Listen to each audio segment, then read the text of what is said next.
Boa noite, meus irmãos. Graça e paz. Que bênção, né?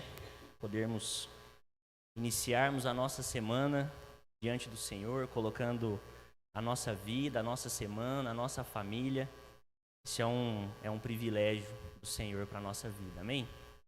Convido os irmãos a abrirmos a palavra do Senhor em João, capítulo 21, verso 15.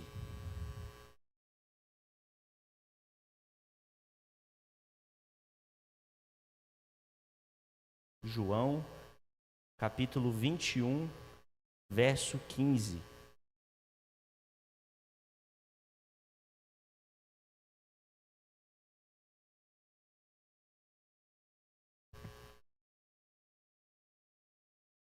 Assim diz a palavra do Senhor.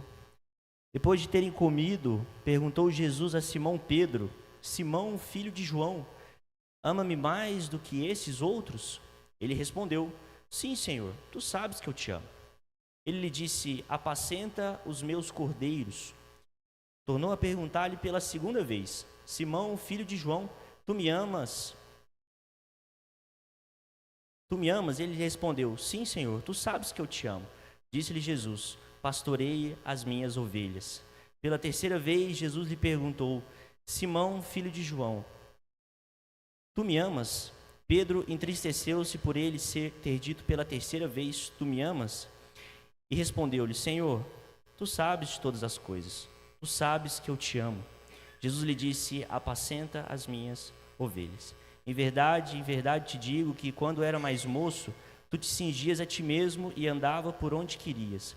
Quando, porém, fores velhos, estenderás as mãos ao outro que te cingirá e te levará por onde não queres. Disse isso para significar com que gênero de morte Pedro havia de glorificar a Deus. Depois de assim falar, acrescentou-lhe: Segue-me. Vamos orar mais uma vez. Senhor, obrigado pela tua palavra, que essa palavra nos direcione e nos transforme, Pai. Que teu nome seja glorificado em nossa vida, em todo o tempo, em nome de Jesus. Amém. Um autor muito conhecido de um hino que nós cantamos frequentemente nas igrejas é o John Newton, o autor do livro do hino Maravilhosa Graça. Antes de John Newton escrever esse hino, ele era um devasso. Ele era um homem que vendia escravos, ele era beberrão, viciado em álcool, brigava muito, ele fazia parte da Marinha Britânica e ele não respeitava as ordens do seu comandante. Ele saía por um dia de folga que lhe era devido pelo seu trabalho e voltava 5 dias depois. Era açoitado pelo seu chefe, pela sua indisciplina, e assim viveu por muito tempo. Certa vez, cansado, o seu chefe, pela tamanha irresponsabilidade de John Newton, ele decidiu enviar ele para ser escravo também. Ele foi para uma ilha no norte da África e ele ficou por muito tempo. Seu pai, preocupado, querendo seu filho próximo dele, juntou um comandante e falou assim: vamos buscar o nosso filho. Na volta, depois de ter-o recuperado, uma grande tempestade os assola no navio. John Newton, desesperado pela situação, clama a Deus. Ele, naquele momento de turbulência, naquele momento de dificuldade, ele entrega a sua vida a Deus. Chegam vivos, seu pai, ele e o comandante em terra. Depois disso, John Newton passou a estudar as Escrituras. Ele passou a estudar a teologia e ele entendeu que o trabalho dele, como vendedor de escravos, não era condiz à palavra de Deus. E ali ele deixou esse hino para nós num culto de Ano Novo, relembrando e agradecendo ao Senhor pela graça dele. Assim como John Newton foi confrontado pela palavra, pelos seus ensinos, por aquilo tudo, toda a reflexão que ele fez ao longo da vida dele, Pedro foi confrontado por Jesus. E se eu entregar o microfone aqui na mão de cada irmão da igreja hoje, eu tenho certeza que todos nós temos pelo menos um testemunho da nossa vida, de como ela foi transformada. Desse encontro com Cristo que deixou marcas em nós, que nos trouxe arrependimento, que trouxe mudança de pensamento, que nos trouxe a salvação. Todos nós temos uma história para contar. Quando nós voltamos um pouco na história de Pedro, que é importante para nós precisamos lembrar de como ele foi chamado. Naquela época, era muito comum os rabinos, eles escolherem aqueles que os seguiriam, que eram os discípulos. Então nós tínhamos ali vários tipos de rabinos. Tínhamos os rabinos dos ensinos teológicos, nós tínhamos os rabinos que ensinavam o trabalho braçal, na pesca. Isso era comum naquela época. E receber esse título de ser um discípulo de um rabino, aprender de perto com alguém, era uma honra. Mas somente aqueles que eram destaques eram escolhidos. Aqueles que eram o mais, talvez, habilidoso diante das pessoas, os rabinos escolhiam ele. Mas quando Jesus ele vem, ele muda essa cultura. Jesus escolhe pessoas improváveis para caminhar com ele. Ele escolhe um pescador. Pessoas talvez que não eram, talvez, habilidosas o suficiente para ter um rabino. E quando nós entendemos essa ideia de um rabino, era um caminho constante e todos os dias de aprendizado. Nesse caso, Pedro aprendeu com Jesus tudo. Pedro caminhou com Jesus em seu discurso. Pedro aprendeu a forma que Jesus falava, a forma que ele se comunicava, a forma que ele confrontava os escribas, os fariseus. Pedro aprendeu como que Jesus se impunha diante das pessoas. Pedro aprendeu como que Jesus orava. Ele aprendeu quando Jesus ele se retirava da multidão e Jesus ficava sozinho. Pedro aprendeu o que era solitude, que Jesus valorizava isso. Ele aprendeu como Jesus orava diante das pessoas. Isso era o que o rabino fazia, é andar perto, é estar próximo. Pedro ele viveu com Jesus. Quando nós pensamos no descanso, Pedro aprendeu o que é descansar em meio a uma tempestade.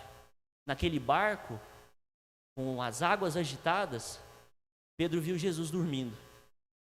Um ensino grande para nós. Nós podemos descansar em meio às adversidades da vida. Independente da turbulência, independente do lugar que nós estamos, da situação que nós estamos, podemos descansar porque Jesus está no barco. Ele é aquele que diz para o mar se acalmar. E Pedro aprendeu isso.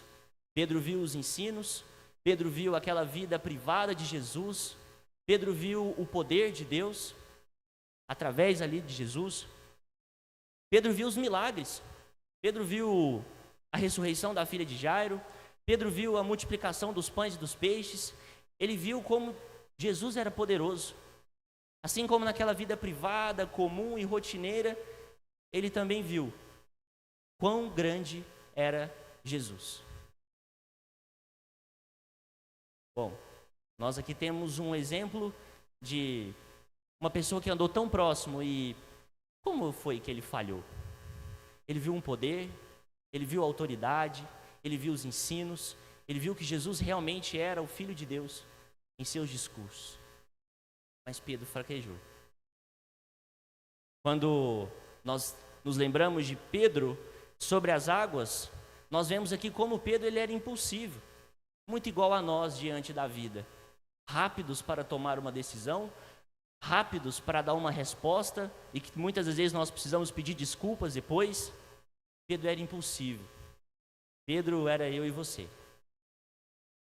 Era aquele que viu ali um vulto no mar, e é interessante porque naquela época se tinha uma cultura de que tinham os espíritos, então as pessoas ficavam com muito medo, né, que andavam espíritos por aquela região, então era comum ter esse tipo de pensamento.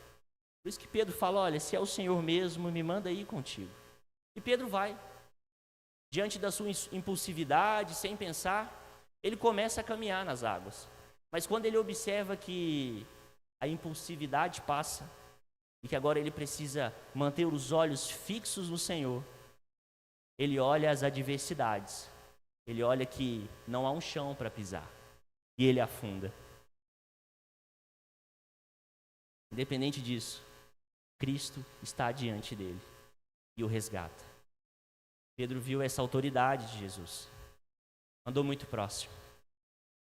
Nós pensamos em Pedro quando ele, em um ato impulsivo também, ele diz a Jesus: nunca te abandonarei, ainda que todos te deixem, eu estarei contigo.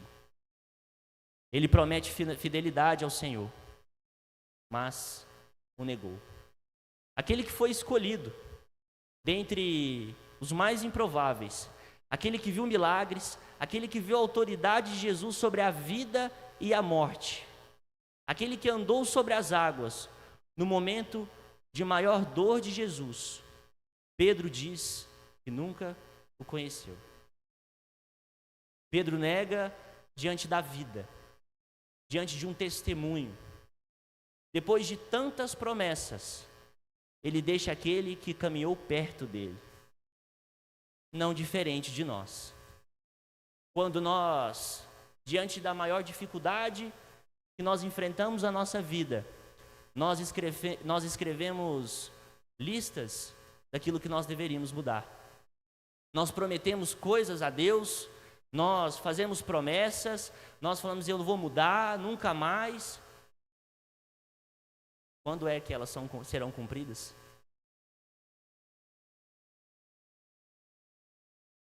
Quando é que na nossa vida nós negamos ao Senhor? Diante de um troco a mais no mercado? Diante de uma conversa na nossa roda de amigos? Diante da falta do perdão com o próximo? Porque o que importa é eu estar certo. O que importa é que o outro me peça perdão. Quando nós negligenciamos a nossa vida de oração, a nossa vida de leitura da palavra, quando nós nos sentamos nesse banco de domingo a domingo, e nós entramos aqui com o coração duro, nós entramos aqui achando que é mais um culto, que é mais um momento. Quando foi a última vez que o seu coração se entristeceu pelo pecado diante do Senhor, lá no seu quarto? Quando foi a última vez que você se sentiu tocado pela palavra que aqui foi pregada? Qual foi a última vez que você percebeu o quão distante está do Senhor? Qual foi a última vez que vocês perceberam que Jesus estava ao seu lado naquela segunda-feira difícil? Será que Pedro é tão ruim assim? E nós precisamos lembrar que precisamos de arrependimento. Nós precisamos reconhecer que tipo de culto nós estamos prestando ao nosso Deus. É com o coração aqui? É com o coração grato? É com o coração contrito? Nós precisamos reconhecer ao Senhor na nossa rotina difícil, exaustiva, ou naquela rotina solitária, que talvez ninguém mais lembra de nós. Nós precisamos, assim como Jesus caminhou com Pedro como um rabino, nós precisamos nos lembrarmos que o próprio Cristo nos deixou o Espírito Santo, que estaria conosco, sendo nosso consolador.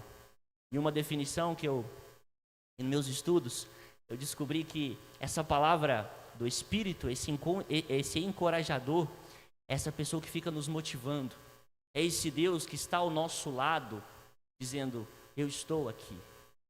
Quando nós realizamos as nossas orações e o Espírito diz com gemidos inexprimíveis, Ele está conosco, quer dizer que nós não sabemos orar, mas o Espírito, Ele define isso, Ele descreve essa oração, Ele entende o que nós estamos precisando, Ele leva ao Senhor.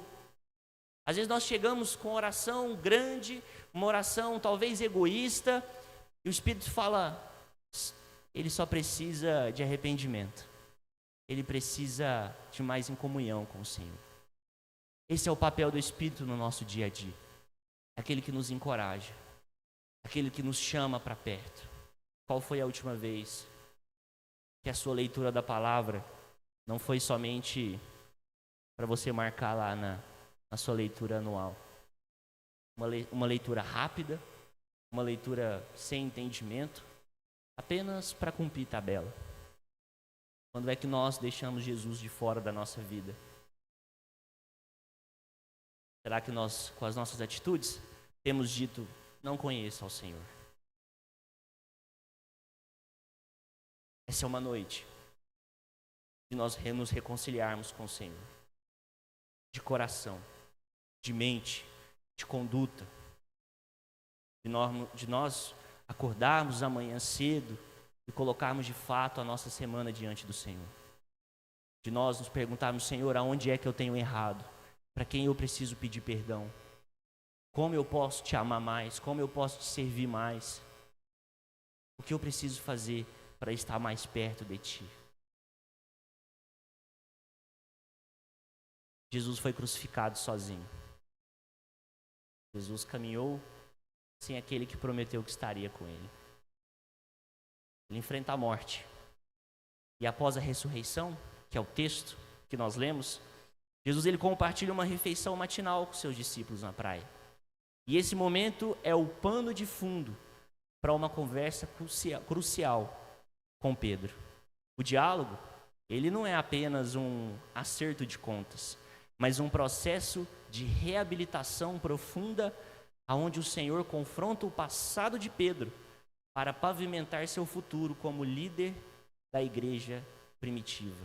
Isso é interessante porque Jesus não chegou do lado de Pedro e falou, Pedro, o que você foi fazer, cara? Não, eu te entendo. Jesus não passa pano para o que Pedro fez. Diferente de nós, que às vezes nós fazemos isso. Não, tá tudo bem. A gente ignora confrontos. E Jesus foi direto com Pedro. Jesus ele caminha com Pedro na praia, só os dois. Só os dois.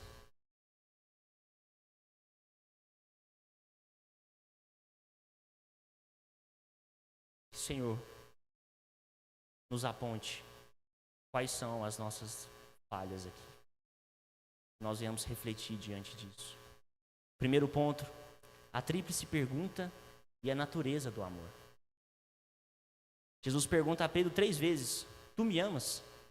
Essa repetição, ela espelha as 3 negações de Pedro, forçando a confrontar a sua falha, mas também permitindo que ele afirme seu amor de forma consciente. Meus irmãos, pecado tem nome. Nós precisamos chegar e falar, Senhor, o meu pecado é esse. Meu irmão, eu te feri por isso. O nosso perdão está nesse confessarmos, e nós chegarmos diante do Senhor e dar nome para Ele. Jesus chama Pedro e diz, tu me amas? E é interessante esses sinônimos, porque há uma alternância aqui dos verbos do grego. Quando Jesus fala, tu me amas, Jesus está dizendo, você me ágape. É um amor sacrificial, é um amor elevado ou divino. Jesus está perguntando para Pedro, Pedro, você me ama de forma sacrificial? E Pedro responde, Senhor, tu sabes que eu te amo, mas filéu, eu te amo de uma afeição pessoal, calorosa, eu te amo como amigo. Jesus confronta o amor de Pedro, perguntando se ele morreria por ele. E Pedro, sincero, responde, eu te amo como amigo. Eu reconheço que lá atrás, na minha fala, que eu disse que eu nunca te abandonaria, eu pequei. Pedro reconhece o amor que ele tem colocado no Senhor. Ele reconhece que tipo de conduta, esse tempo todo, ele teve para com Jesus. Ao ser questionado se amava Jesus mais do que estes, Pedro evita a arrogância anterior de se considerar superior aos outros discípulos, recusando qualquer comparação e focando apenas na sua relação direta com o Senhor. Essa foi a frase de Pedro. Ainda que todos te abandonem, eu nunca te abandonarei. Quando é que nós nos colocamos superior ao outro? Quando é que nós nos colocamos achando que somos melhores porque eu tenho mais tempo de igreja, porque eu tenho estudo mais do que o outro irmão? No reino de Deus, nós somos iguais. Nós somos pessoas improváveis. Nós somos pessoas que carecemos da graça. E aqui cada um, como igreja do Senhor, é um ajudando o outro. Porque no céu um dia estaremos todos juntos. É isso. Jesus agora coloca Pedro: não se olhe como superior aos outros. Você não é melhor do que eles. Não é.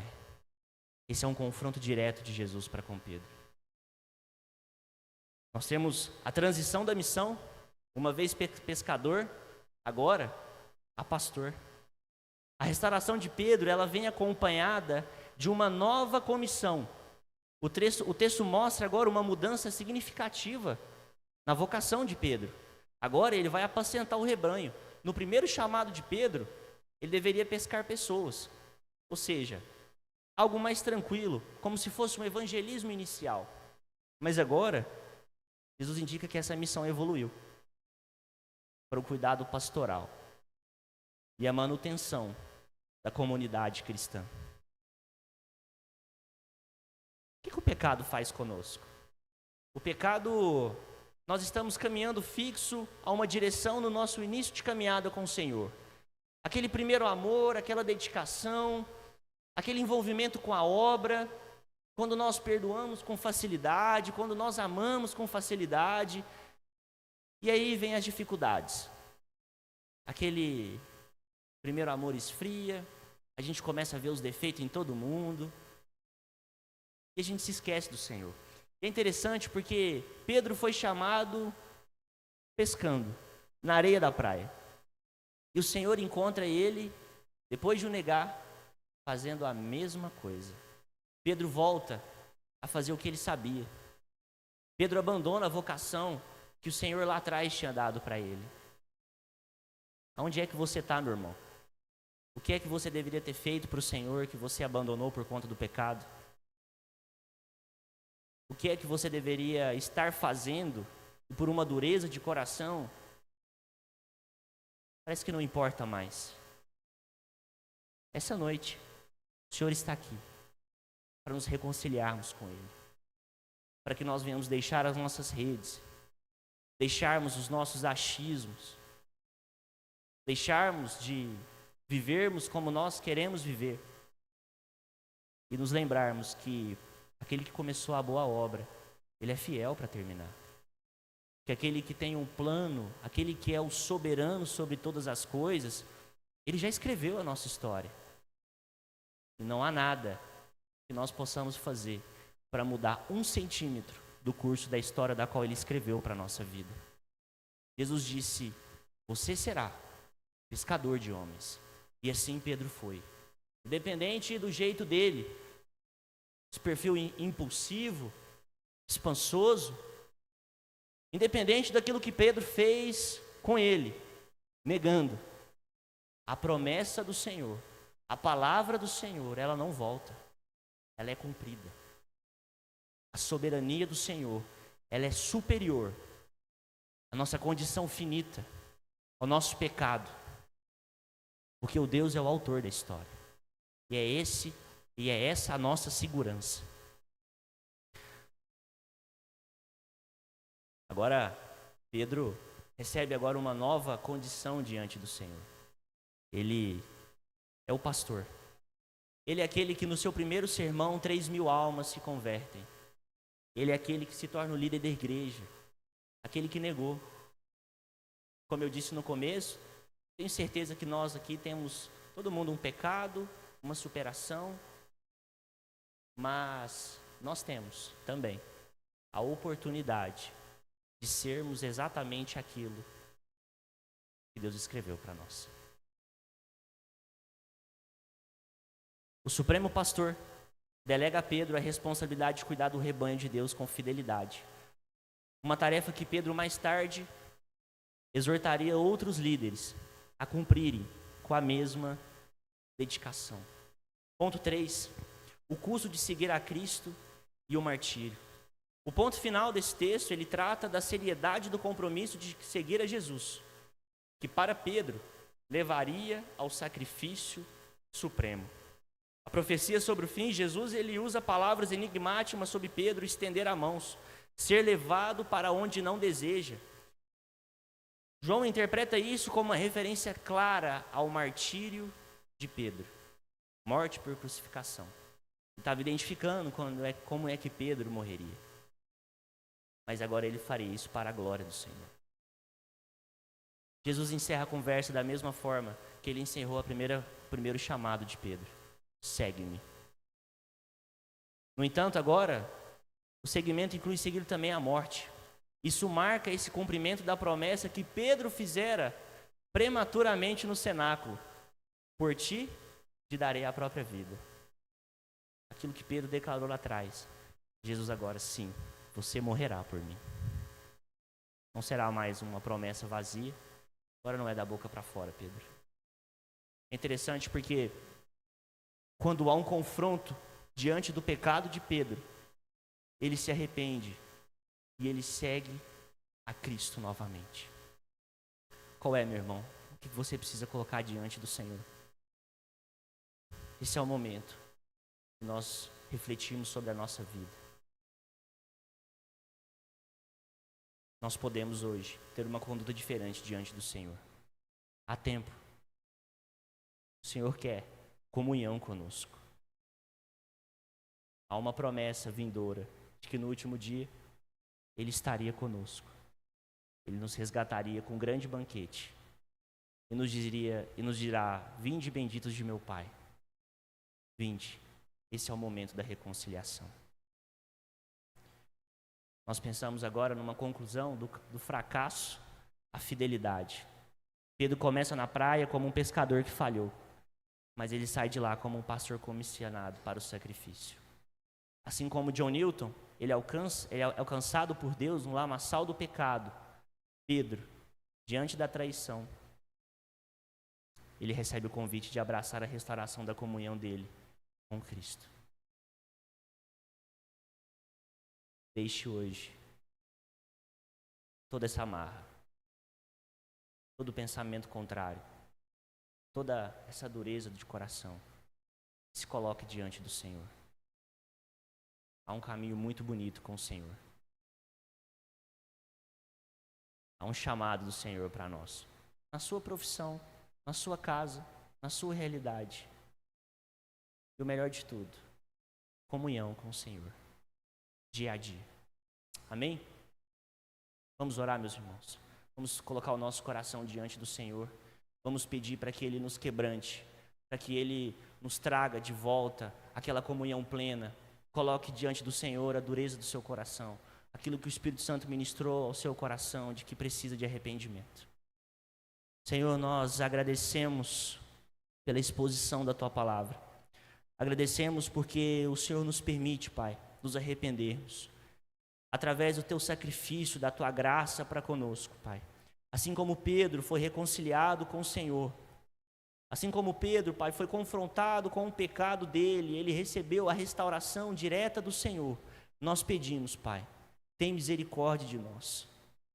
Colocamos o nosso coração, a nossa mente, a nossa vida diante do Senhor e pedimos mais comunhão, mais amor pelo Senhor.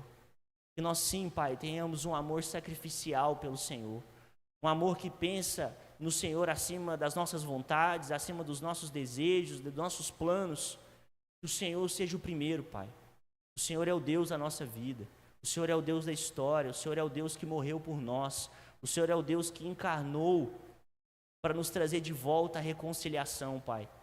Nos traga esse entendimento, que nós não venhamos desperdiçar isso de forma desregrada, mas que nós venhamos dedicar o nosso coração, a nossa vida, a nossa família, o nosso trabalho ao Senhor todos os dias, Pai. Assim nós oramos arrependidos, clamando pela misericórdia do Senhor, Pai. Em nome de Jesus. Amém.